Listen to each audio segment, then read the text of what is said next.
안녕하세요. 안녕하세요. 네, 반갑습니다. 네, 방금 전에 성경 봉독했지만 다시 한번 저희 오늘 말씀 같이 읽었으면 좋겠는데요. 이번에는 저희 한 목소리로 이 4절 말씀을 같이 읽어보도록 하겠습니다. 자, 시작.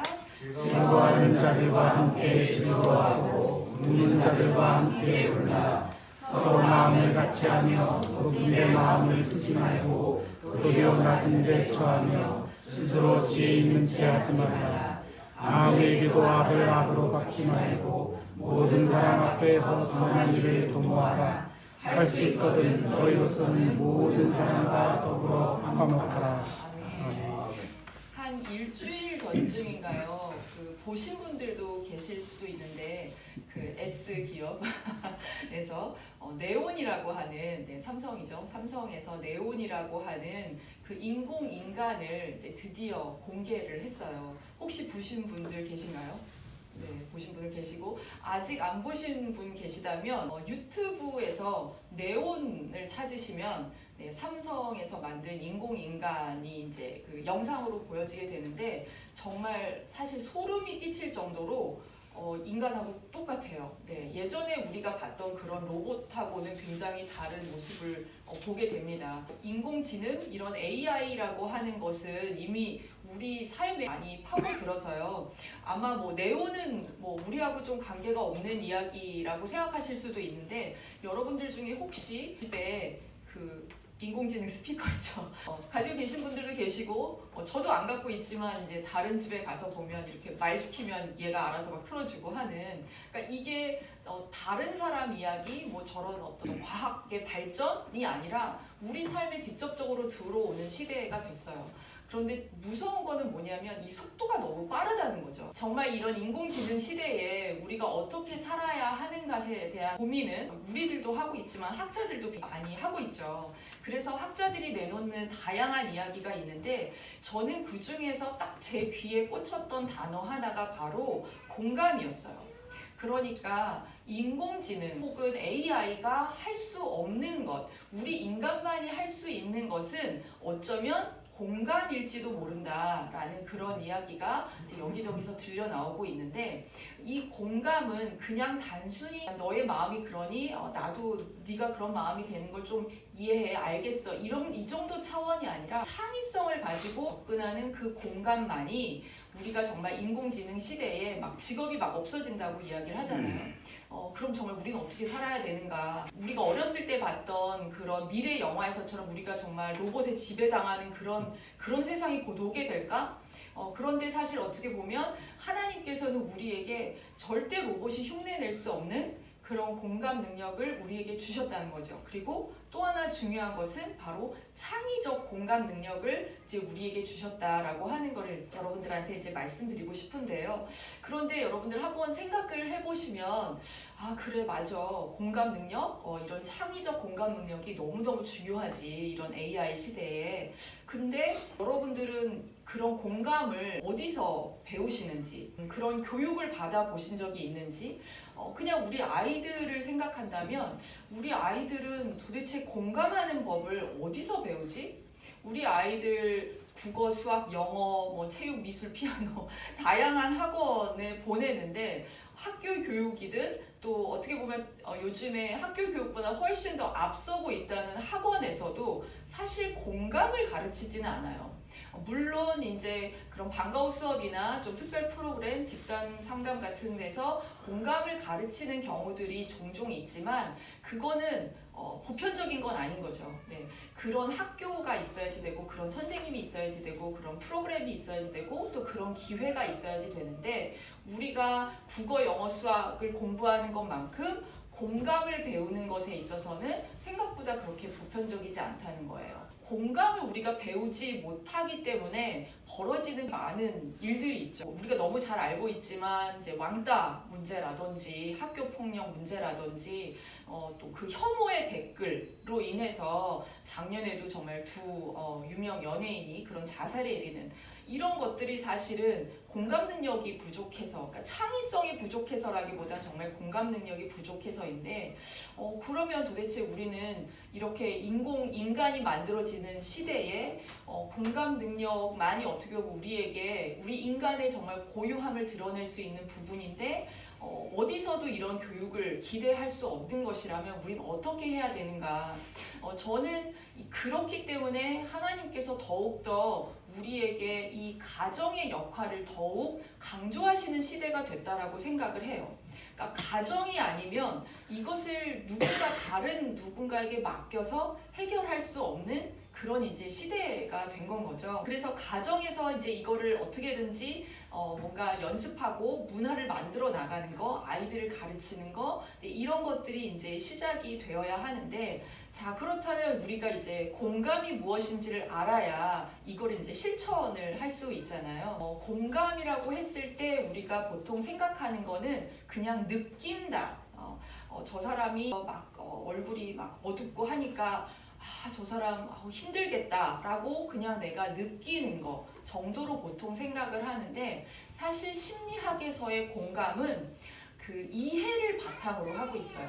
다시 말해서 그냥 느낌의 정도가 아니라 머리로 저 사람이 어떤 상황에 있다라고 하는 것을 알고 나서 그것을 바탕으로 느끼는 것을 우리가 공감한다라고 보통 이야기를 하는데요.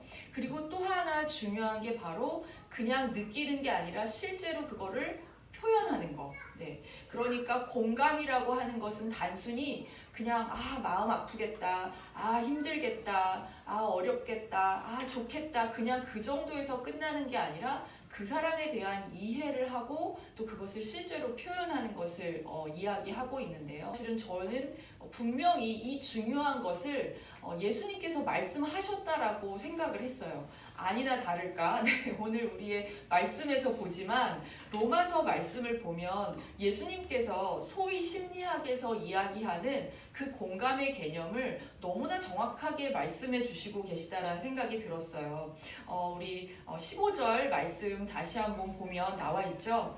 즐거워하는 자들과 함께 즐거워하고 우는 자들과 함께 울라. 그러니까 정말 그들과 함께 즐거워하고 그들과 함께 울라라고 이제 이렇게 예수님께서 말씀을 하고 계시는데요. 이해를 하고 같은 감정을 가지는 것, 자, 이것을 하기 위해서의 이제 출발점은 어떻게 보면 경험이라고 할 수 있을 것 같아요. 예를 들자면 여러분들 여러 가지 상황들이 있으시겠지만 가장 쉬운 즐거운 예는 대학에 합격했다거나 자격증 시험을 봤는데 합격했다거나 어떤 시험, 우리나라에서는 아무래도 시험에 합격했다거나 취업 준비를 열심히 했는데 합격했다거나 이런 소식이 들렸을 때 이제 어떻게 보면 이제 즐거운 소식이라고 할 수 있을 것 같은데요.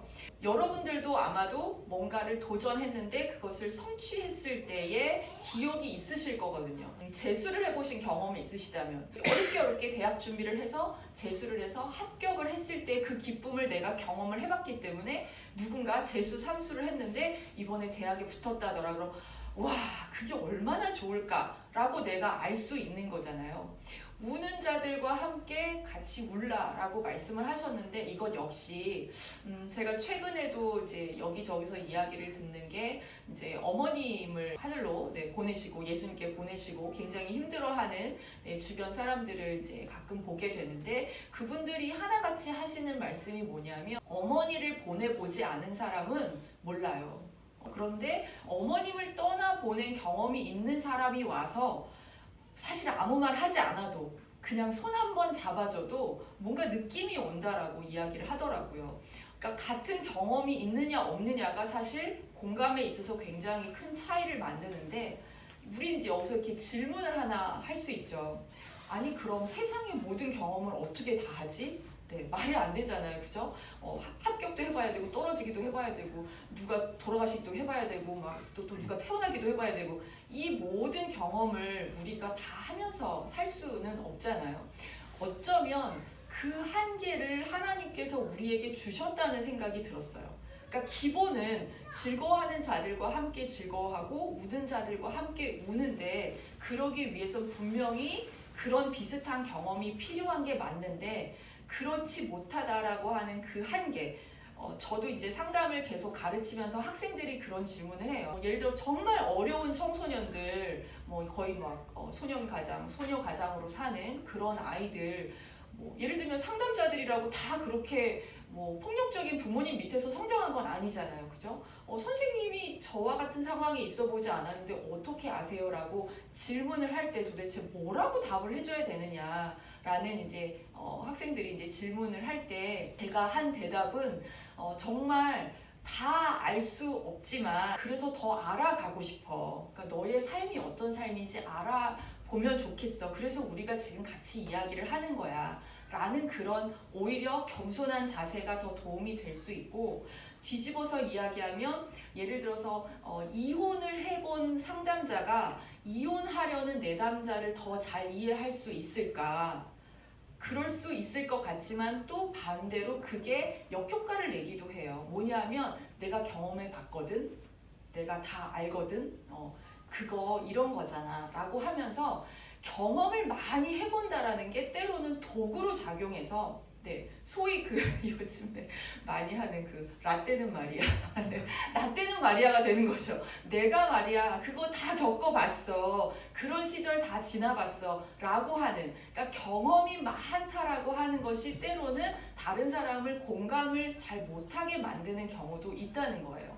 그러니까 중요한 거는 내가 경험을 당연히 많이 하려고 해야 되겠지만 그 경험 자체만으로 다른 사람을 잘 공감할 수 있다라고 하는 것에서는 그냥 조금 자유로워지시고, 오히려 정말 하나님께 기도하는 마음으로 제가 정말 사람들을 잘 공감하고 싶은데 주님 생각해보면 저의 삶은 그렇게 다른 사람처럼 막 이런 우여곡절이 많지 않았어요. 그냥 대체로 평탄한 편이었어요.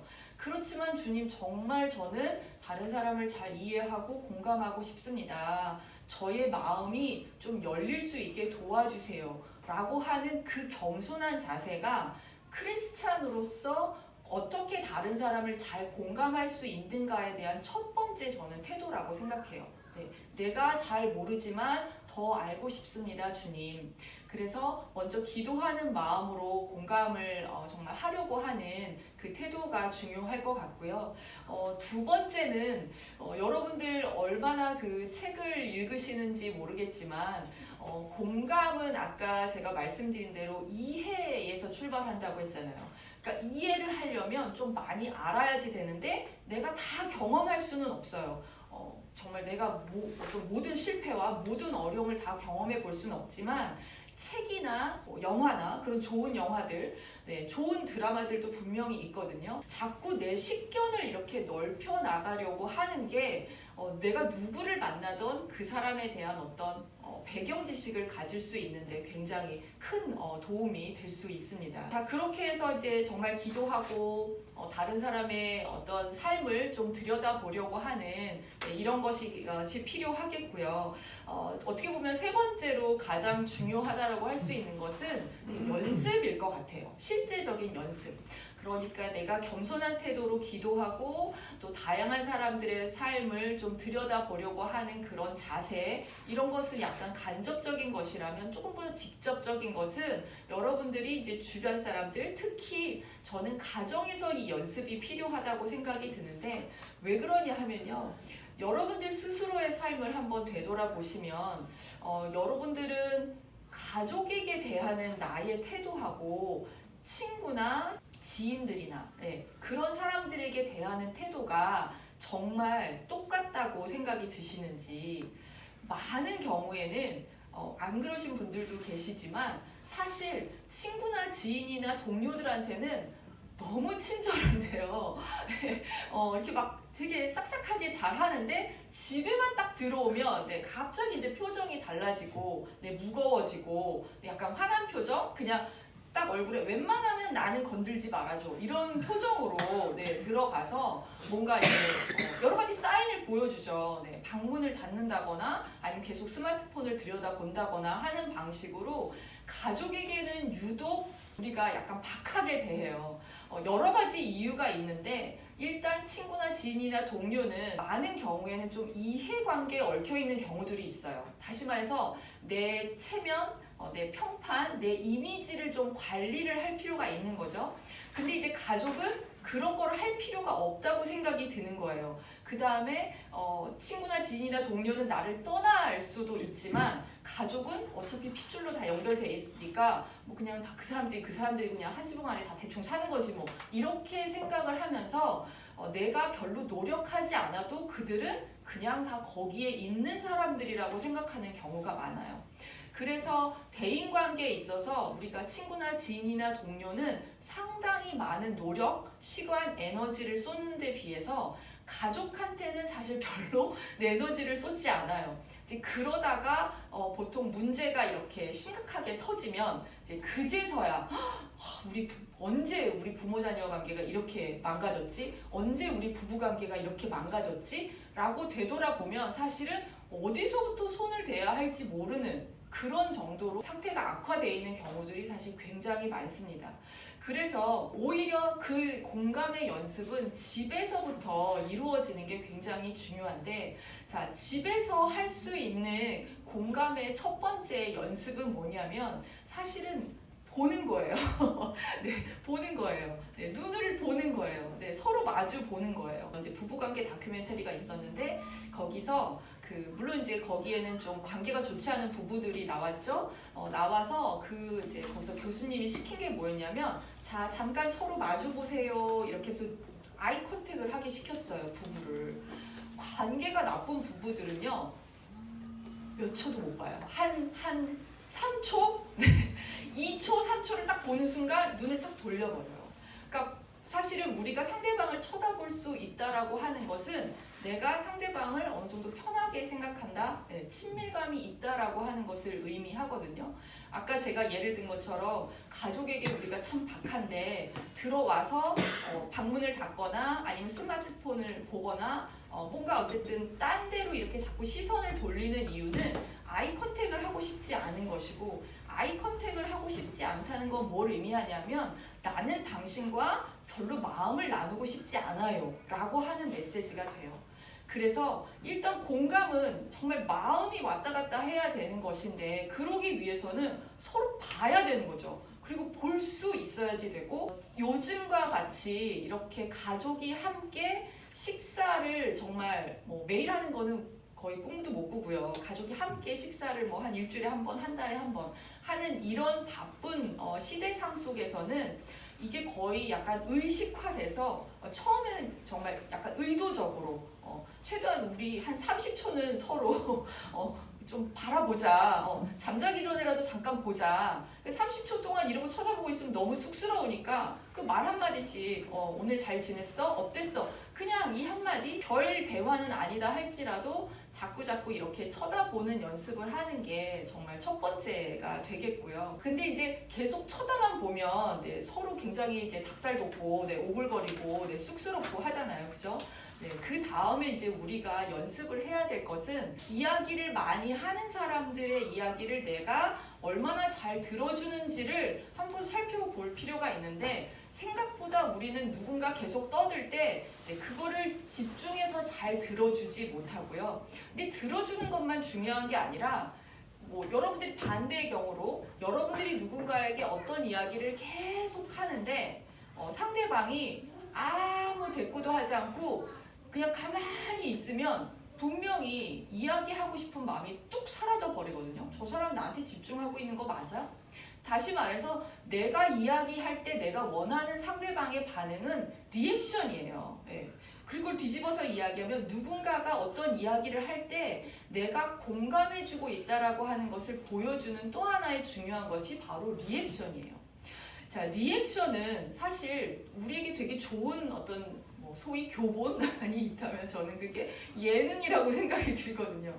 예능에서 그 유재석 씨가 왜 그렇게 정말 국민 MC로 이렇게까지 장수하면서 인기를 끌고 있냐면 굉장히 리액션을 잘 해주는 사람으로 알려져 있죠. 그러니까 리액션이라고 하는 것을 보통 우리가 생각했을 때 진짜? 와, 그랬구나 라고 하는 이런 어떤 맞장구를 쳐주는 건데, 아이 그런 거는 여자나 하는 거지. 아이 남자가 어떻게 그런 걸 해? 라고 생각할 수도 있지만 강호동 씨나 유재석 씨나 이제 예능에서 잘하는 분들이 이제 남자분들이 많아요. 그러니까 이게 어떤 남자는 못하고 여자만 잘할 수 있는 것이 아니라 우리가 노력하면 충분히 할 수 있는 부분이 된다는 거죠. 그래? 뭐 몰랐네. 뭐 그냥 이렇게 가벼운 정도의 리액션 한두 마디 이렇게 툭툭 던져주는 거. 이것은 결국 내가 당신 이야기를 듣고 있어 라고 하는 것을 보여주는 연습이 되거든요. 그렇게 내가 자꾸자꾸 맞장구를 쳐주면 상대방이 조금 더 이야기를 하게 되고 어떻게 보면 내가 그 이야기를 들음으로써 우리가 필요한 그 이해, 그러니까 공감을 하기 위해서는 이해가 필요한데 이해를 하기 위한 정보를 우리가 얻을 수 있게 되는 거죠. 근데 이 모든 것을 다 통틀어서요, 우리에게 중요한 것은 열린 마음이에요. 뭐냐면 완전히 이제 원론적인 것으로 돌아가서 즐거워하는 자들과 함께 즐거워하라고 하셨는데 정말 그러고 싶냐는 거죠, 우리가.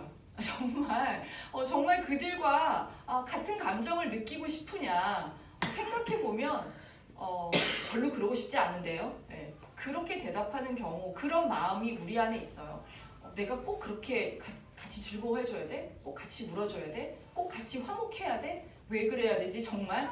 라는 그런 마음을 가질 때가 굉장히 많아요. 제가 아무리 공감에 대해서 이야기를 해도 여러분들이 열린 마음을 가지고 난 정말 공감을 잘하는 사람이 됐으면 좋겠어. 우리 가족 안에서 그냥 가족끼리 좀 서로 눈도 좀 마주치고 서로 좀 맞장구도 쳐주고 서로 좀 이야기하는 시간을 가지고 서로 좀 배려하는 그런 시간을 가지고 그런 거를 정말 꼭 해야 되겠다라는 마음을 갖지 않으면 이게 아무 소용이 없다는 거죠. 네, 내 마음이 내가 정말 이걸 해보고 싶어, 해야 되겠어라는 그런 열린 마음을 갖지 않으면 실천하기가 굉장히 어렵다는 거예요. 그래서 혹시라도 그래 뭐 말씀은 다 좋은데 예수님께서 그렇게 말씀하신 거 알겠는데 내가 왜 그래야 되지? 라는 생각을 가지신다면 저는 정말 원론적인 거죠. 우리의 정체성을 확인하는 건데 왜 우리가 이렇게 해야 되느냐, 그 이유는 바로 우리가 예수님의 제자이기 때문이고 그래서 예수님의 제자로서 예수님을 닮은 자가 돼야 하기 때문에 그래서 예수님께서 이렇게 성경에 말씀하신 이것을 우리가 어떻게든지 지켜나가려고 해야 하기 때문에 이 모든 이야기가 시작된다라고 생각이 들거든요. 그래서 예수님을 생각을 하면서 다시 한번 우리에게 주신 오늘의 말씀을 같이 한 목소리로 읽어보면 좋겠습니다. 시작. 즐거워하는 자들과 함께 즐거워하고 우는 자들과 함께 울라. 서로 마음을 같이하며 높은 데 마음을 두지 말고 도리어 낮은 데 처하며 스스로 지혜 있는 채 하지 말라. 아무에게도 악을 악으로 갚지 말고 모든 사람 앞에서 선한 일을 도모하라. 할 수 있거든 너희로서는 모든 사람과 더불어 화목하라. 아멘. 이 말씀이 특별히 이번 한 주간은 더 기억하셨으면 좋겠는 게 내가 이번 설 명절 때는 예수님의 제자로서 오늘의 이 로마서 말씀을 기억하면서 내가 조금 더 희생하고 내가 조금 더 하나님의 사랑을 보여주는 그런 시간으로 보냈으면 좋겠다라고 정말 결단하신다면 하나님께서 누구보다도 기뻐하지 않으실까라는 생각이 듭니다. 자, 오늘 찬양 한번 같이 예수 닮기를 오늘의 말씀 생각하시면서 또 이 가사를 생각하시면서 함께 찬양하시겠습니다.